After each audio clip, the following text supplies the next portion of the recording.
G'day folks, and welcome to Great Chesterford Junction Model Railway. What we're looking at today is trying to start the process of finishing off Bamford behind me here. And what we're going to do is fix up the area over here where you can see the edge of the hill, and where it meets the baseboard there's a bit of a gap there. So what we're going to do is go along here and work out how we can fix this up so that you can't actually see the join on the baseboard there where the hill meets it. And also, to do that, we're going to have to remove some of the scenery here, because it is, after all, removable scenery.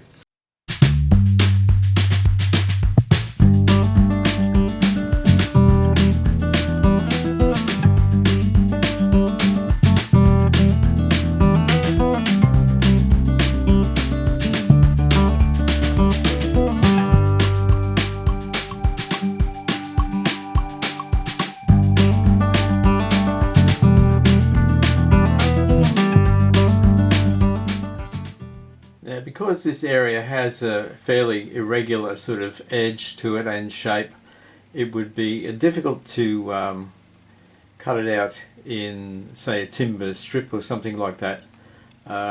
Probably just as difficult to sort of fit the strip as well.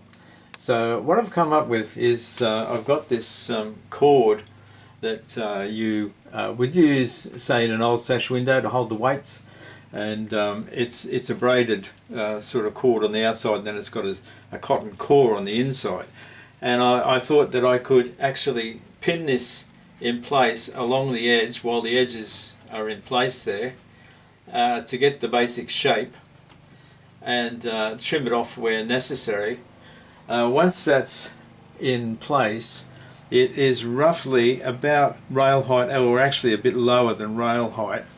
And the plan is to sort of infill to this, like once it's pinned down, glue it in place as well, and then backfill with some fill to sort of raise the ground level basically in that area.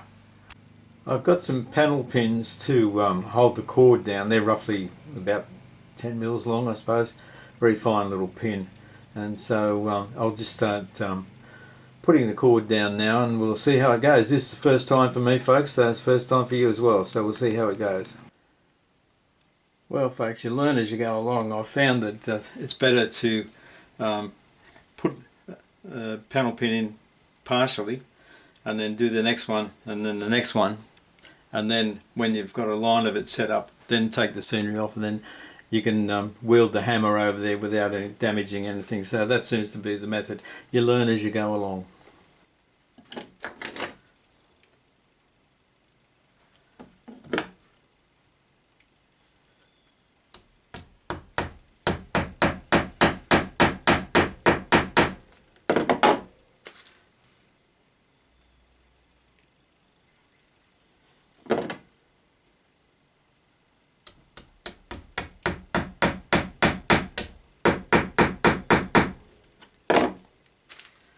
Yeah, this is definitely a better way to do it. It's still a slow job though, but we'll hopefully get a good result.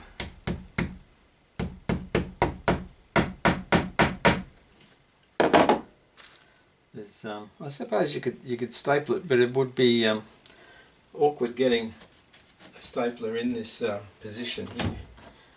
So yeah, to get enough downward force on it, I think, to make it work properly. But there might be a way to do it.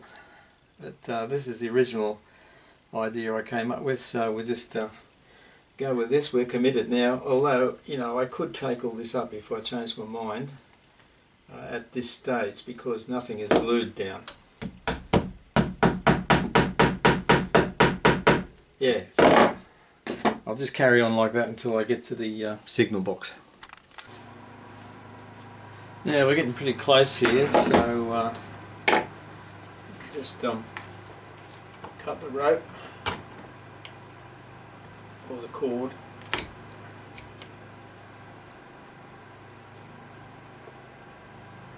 It's probably still a bit long. We don't want to go past the wall. There's going to be a retaining wall coming out. Yeah, that's pretty good. So that'll do. And we'll just get that down and then move on to the next bit. Right, we'll just have to get this big piece of scenery out of the way. And then we can tap in the panel pins.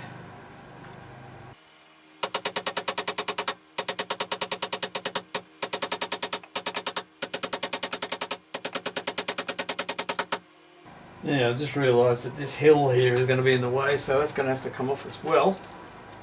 So I have to lift that out.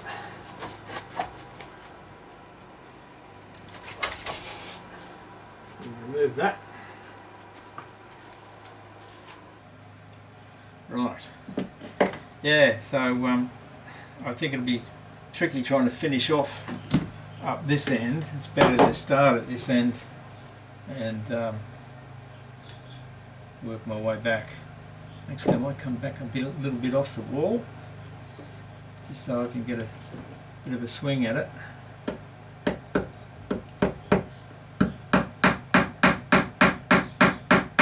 Yeah, that's got it. Okay, yeah, so I'll work this way back, and same process, and we'll see how we go. Right, we've got the cord on there now, folks, and we'll just have to see how the scenery fits. Hopefully it still fits.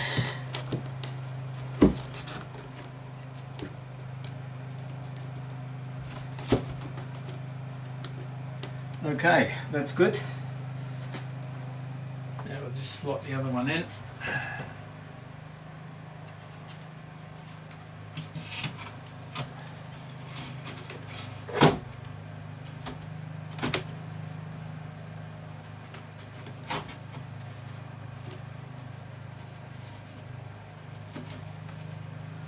Okay.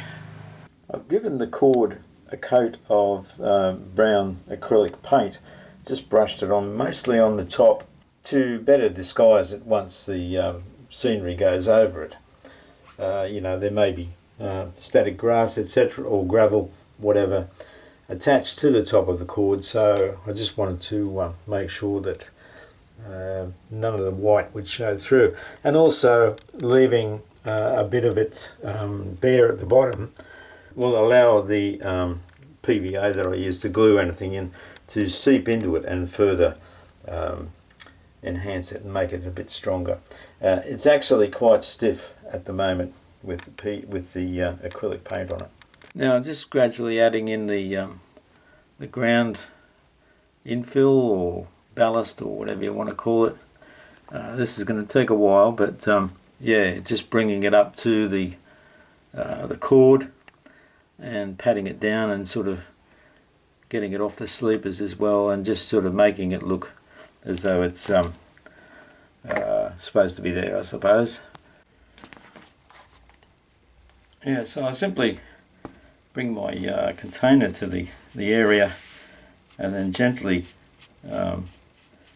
fill in with an amount, using the brush just to scrape it out, and then work my way along bit by bit.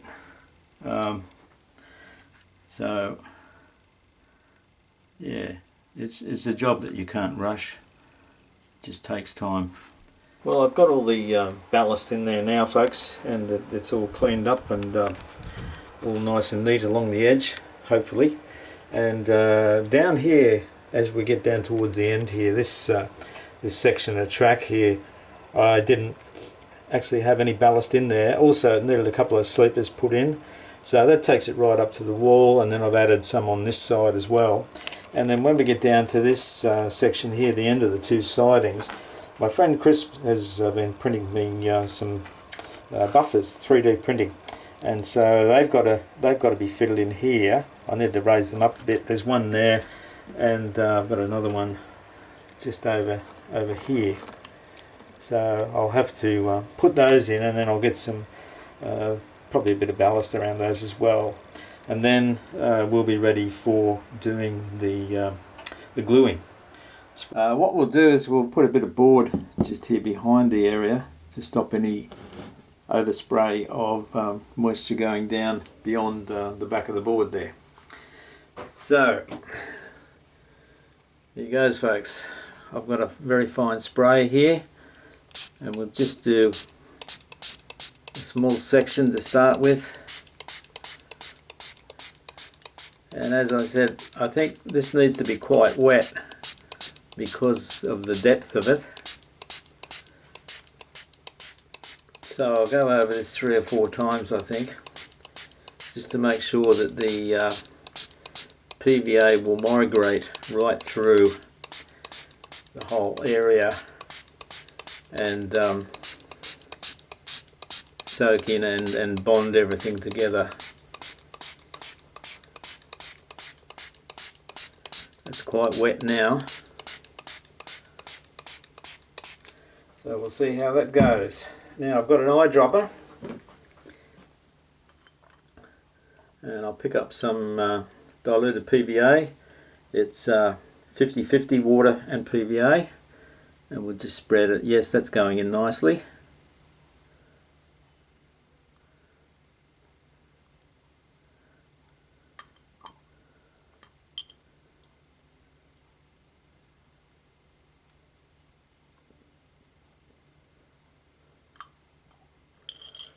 So we'll just continue on doing this and gradually move along.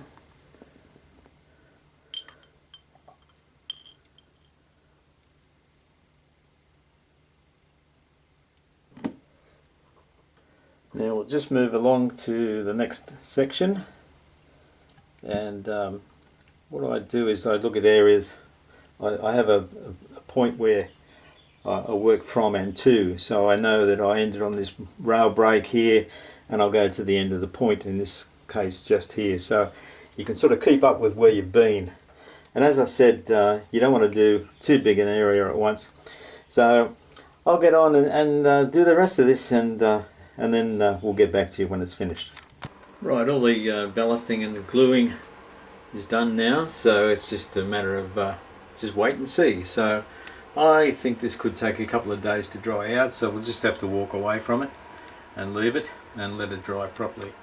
We've got some very warm weather here at the moment, so I'm confident within a couple of days it'll be fine to look at again and start painting it, colouring it up. So we'll just walk away from it now.